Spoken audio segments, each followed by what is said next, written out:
ಪಾಕಿಸ್ತಾನದ ಮೇಲೆ ಭಾರತದ ದಾಳಿಗೆ ಸಂಬಂಧಪಟ್ಟಂತೆ ಲಷ್ಕರ್ ಕಮಾಂಡರ್ ಹತನಾಗಿದ್ದಾನೆ. ಮಿಸೈಲ್ ಅಟ್ಯಾಕ್ ನಲ್ಲಿ ಲಷ್ಕರ್ ಮುಖಂಡನ ಸಂಹಾರ ಆಗಿದೆ ಅನ್ನೋದರ ಮಾಹಿತಿ ಸಿಗ್ತಾ ಇದೆ. ಪಾಕಿಸ್ತಾನದ ಮೇಲೆ ಭಾರತದ ದಾಳಿಗೆ ಸಂಬಂಧಪಟ್ಟಂತೆ ಒಂದು ಶುಭ ಸುದ್ದಿ ಸುದಿನ ಭಾರತದ ಪಾಲಿಗೆ. ಅದರಲ್ಲಿ ಇನ್ನೊಂದು ಖುಷಿ ವಿಚಾರ ಅಂದ್ರೆ ಲಷ್ಕರ್ ಮುಖಂಡನ ಸಂಹಾರ. ಆತನ ಹೆಸರು ಗೊತ್ತಾಗುತ್ತೆ, ಆತನ ಇನ್ವಾಲ್ವ್ಮೆಂಟ್ ಪಹಲ್ಗಾಮ್ಗೆ ಸಂಬಂಧಪಟ್ಟಂತೆ ಹೇಗಿತ್ತು ಅನ್ನೋದು ಕೂಡ ನಮ್ಮ ಮುಂದಿನ ಹಂತದಲ್ಲಿ ಗೊತ್ತಾಗುತ್ತೆ. ಬಟ್ ಭಾರತದ ಪಾಲಿಗೆ ಅಕ್ಷರಶಃ ನಿಜ ಅಕ್ಷರಗಳಲ್ಲಿ ಸುದಿನ. ಪಾಕಿಸ್ತಾನ ಊಹೆನು ಮಾಡಿಕೊಳ್ಳಲಾಗದಂತಹ ಒಂದು ದಾಳಿಯನ್ನ ಭಾರತ ಮಾಡಿದೆ.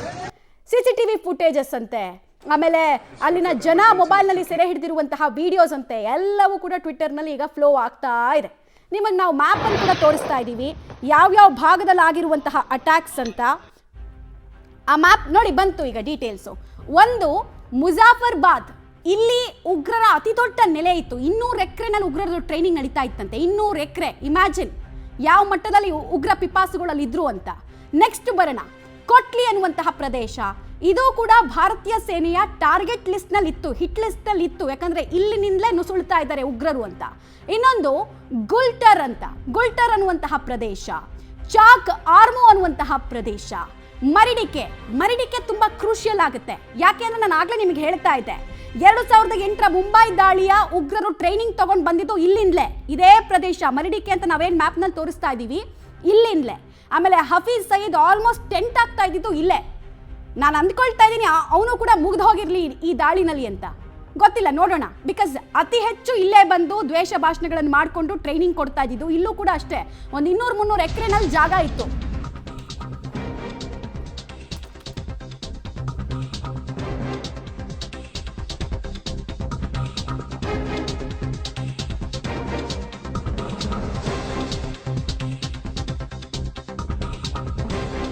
ನೋಡಿ, ಉಗ್ರ ಮೌಲಾನಾ ಅಸೂದ್ ಮಜರ್ ಏನಿದ್ದಾನೆ, ಇವನನ್ನ ಟಾರ್ಗೆಟ್ ಮಾಡಿದ್ರು ಅನ್ನೋ ಪ್ರಶ್ನೆಗೆ 2019ಕ್ಕೆ ನಾವು ಹೋಗ್ಬೇಕು.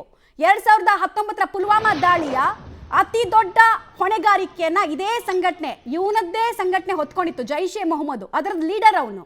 ಹೀಗಾಗಿ ಅವನನ್ನು ಟಾರ್ಗೆಟ್ ಮಾಡಿದ್ದಾರೆ. ಯಾರ್ಯಾರು ಭಾರತದ ಮೇಲೆ ಸೇಡ್ ತೀರಿಸ್ಕೊಳ್ತಾ ಇದ್ರು, ಭಾರತದ ಮೇಲೆ ವಿಷ ಕಕ್ಕುತ್ತಾ ಇದ್ರು, ಆಮೇಲೆ ಉಗ್ರರನ್ನ ರೆಡಿ ಮಾಡಿ ಕಳಿಸ್ತಾ ಇದ್ರು, ಒಳ್ಳೆ ಎಕ್ಸ್ಪೋರ್ಟ್ ಫ್ಯಾಕ್ಟ್ರಿ ರೀತಿ, ಭಯೋತ್ಪಾದಕರ ಹೆರಿಗೆ ಆಸ್ಪತ್ರೆ ರೀತಿ ಕೆಲಸ ಮಾಡ್ತಾ ಇದ್ರು, ಅವರೆಲ್ಲರಿಗೂ ಪಾಠ ಕಲಿಸೋ ಕೆಲಸವನ್ನ ಮಾಡಲಾಗಿದೆ. ಡೀಟೇಲ್ಸ್ ಕೊಡ್ತಾರೆ ಶಬೀರ್.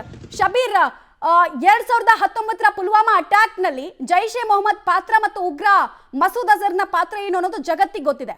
ಅವನಿಗೂ ಪಾಠ ಕಲಿಸೋ ಕೆಲಸ ಆಗಿದೆ, ಎಲ್ರಿಗೂ ತಟ್ಟಿ ಕಳಿಸೋ ಕೆಲಸ ಆಗಿದೆ ಅಂತ. ಖಂಡಿತವಾಗ್ಲೂ ಮಮತಾ, ಕಳೆದ ಬಾರಿ ಲಷ್ಕರ್ ಏನು ಜೈಷ್ ಎ ಮೊಹಮ್ಮದ್ ಗುಂಪನ್ನ ಟಾರ್ಗೆಟ್ ಮಾಡುವಂತ ಕೆಲಸಗಳಾಗಿತ್ತು. ಈ ಬಾರಿ ಜೈಷ್ ಎ ಮೊಹಮ್ಮದ್ ಜೊತೆಗೆ ಲಷ್ಕರ್ ಎ ತೊಯ್ಬಾದ ಗುಂಪುಗಳನ್ನ ಕೂಡ ಟಾರ್ಗೆಟ್ ಮಾಡುವಂತ ಕೆಲಸವನ್ನ ಮಾಡಿದೆ. ಅವುಗಳ ಸೇನಾ ಏನು ಭಯೋತ್ಪಾದಕ ನೆಲೆಗಳೇನಿರ್ತವೆ ಇದ್ರ ಮೇಲೆ ದಾಳಿ ಮಾಡುವಂತ ಕೆಲಸಗಳು ಕೂಡ ಆಗಿರುವಂತದ್ದು.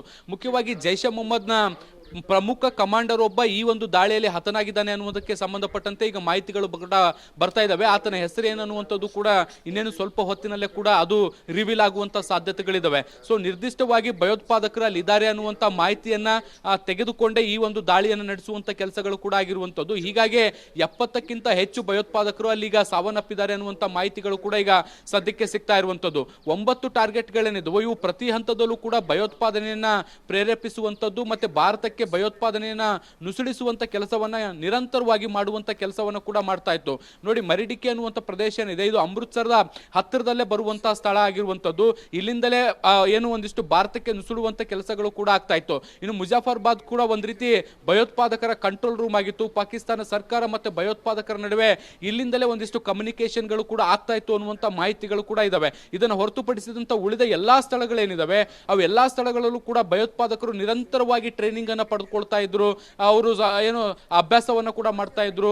ದಾಳಿಗಳನ್ನ ಹೇಗ್ ಮಾಡುವಂಥದ್ದು, ಭಾರತದ ವಿರುದ್ಧ ಷಡ್ಯಂತ್ರಗಳನ್ನ ರೂಪಿಸೋದು, ಈ ರೀತಿಯಾದಂತಹ ಸಾಕಷ್ಟು ಕೆಲಸಗಳನ್ನ ಈ ಒಂದು ಪ್ರದೇಶಗಳಲ್ಲಿ ಮಾಡ್ತಾ ಇದ್ರು. ಸೊ ಹಾಗಾಗಿ ಗುಪ್ತಚರ ಇಲಾಖೆ ಕೊಟ್ಟಂತ ಮಾಹಿತಿಗಳ ಆಧಾರದ ಮೇಲೆ ಈ ಪ್ರದೇಶಗಳನ್ನ ನಿರ್ದಿಷ್ಟವಾಗಿ ಟಾರ್ಗೆಟ್ ಮಾಡಿ ಏಕಕಾಲದಲ್ಲಿ ದಾಳಿಯನ್ನ ಮಾಡುವಂತ ಕೆಲಸವನ್ನ ಮಾಡಿರುವಂತದ್ದು. ಭಾರತದ ಭೂಪ್ರದೇಶದಲ್ಲೇ ಇದ್ಕೊಂಡು ಭಾರತದ ವಾಯುಸೇನೆಯ ಯುದ್ಧ ವಿಮಾನಗಳೇನಿದಾವೆ ನಿರ್ದಿಷ್ಟವಾದಂತ ಟಾರ್ಗೆಟ್ ಅನ್ನ ಗುರಿ ಮಾಡಿ ಅಲ್ಲಿಗೆ ಮಿಸೈಲ್ಗಳನ್ನ ಹಾರಿಸುವಂತ ಮಾಡುವಂತ ಕೆಲಸವನ್ನ ಕೂಡ ಮಾಡಿದೆ. ಇಲ್ಲಿ ಮುಖ್ಯವಾಗಿ ಗಮನಿಸಬೇಕಾದಂತ ಇನ್ನೊಂದು ಸಂಗತಿ ಕೂಡ ಇದೆ ಮಮತಾ, ಅದು ಏನು ಅಂದ್ರೆ ಈ ಒಂದು ಘಟನೆಯಲ್ಲಿ ಪಾಕಿಸ್ತಾನದ 2 ಯುದ್ಧ ವಿಮಾನಗಳನ್ನು ಕೂಡ ಭಾರತೀಯ ವಾಯುಸೇನೆ ಉಡಿಸ್ ಮಾಡಿದೆ ಅನ್ನುವಂತ ಮಾಹಿತಿಗಳು ಕೂಡ ಬರ್ತಾ ಇರುವಂತದ್ದು. ಒಂದು JF-17, ಇನ್ನೊಂದು J-17 ಅನ್ನುವಂತ 2 ಯುದ್ಧ ವಿಮಾನಗಳು ಅಮೆರಿಕದಿಂದ ಭಾರತಕ್ಕೆ ಪಾಕಿಸ್ತಾನಕ್ಕೆ ಏನು ಕೊಡ್ಲಾಗಿತ್ತು, ಈ ಒಂದು ವಿಮಾನಗಳನ್ನು ಕೂಡ ಹೊಡೆದುರುಳಿಸಲಾಗಿದೆ ಅನ್ನುವಂತ ಮಾಹಿತಿಗಳು ಕೂಡ ಬರ್ತಾ ಇದಾವೆ. ಅದು ಇನ್ನಷ್ಟೇ ಖಚಿತ ಆಗ್ಬೇಕಾಗಿರುವಂತದ್ದು. ಒಟ್ಟಾರೆಯಾಗಿ ಒಂದು ಕಡೆ ಉಗ್ರ ನೆಲೆಗಳನ್ನ ಧ್ವಂಸ ಮಾಡೋದ್ರ ಜೊತೆಗೆ ವಾಯುಸೇನೆಯ ಅಂದ್ರೆ ಪಾಕ್ ವಾಯುಸೇನೆಯ ಯುದ್ಧ ವಿಮಾನಗಳನ್ನು ಕೂಡ ಹೊಡೆದುರುಳಿಸಿ ವಾಪಸ್ ಬರುವಂತ ಕೆಲಸ ಈಗ ವಾಯುಸೇನೆ ಮಾಡಿದೆ ಮಮತಾ. ರೈಟ್, ಹಾಗೆ ಹೋಲ್ಡ್ ಅಲ್ಲಿ ಶಬೀರ್ ವಾಪಸ್ ಬಂದೆ. ಒಂದು ವೇಳೆ J-17 ಅನ್ನ ಹೊಡೆದುರುಳಿಸುವಂತಹ ಸುದ್ದಿ ನಿಜ ಆಗಿದ್ರೆ ಪಾಕಿಸ್ತಾನಕ್ಕೆ ಮಾತ್ರ ಮುಖಭಂಗ ಅಲ್ಲ, ಚೀನಾಗೂ ಮುಖಭಂಗ. ಬಿಕಾಸ್ ಅವ್ರು ಕೊಟ್ಟಿರೋ ಫೈಟರ್ ಜೆಟ್ ಅದು, ಅದರ ಮೂಲಕ ಇವ್ರು ಬಂದು ಮಾನ ಉಳಿಸ್ಕೊಳಕ್ ಆಗ್ಲಿಲ್ಲ ಅಂದ್ರೆ ಇನ್ನೇನು.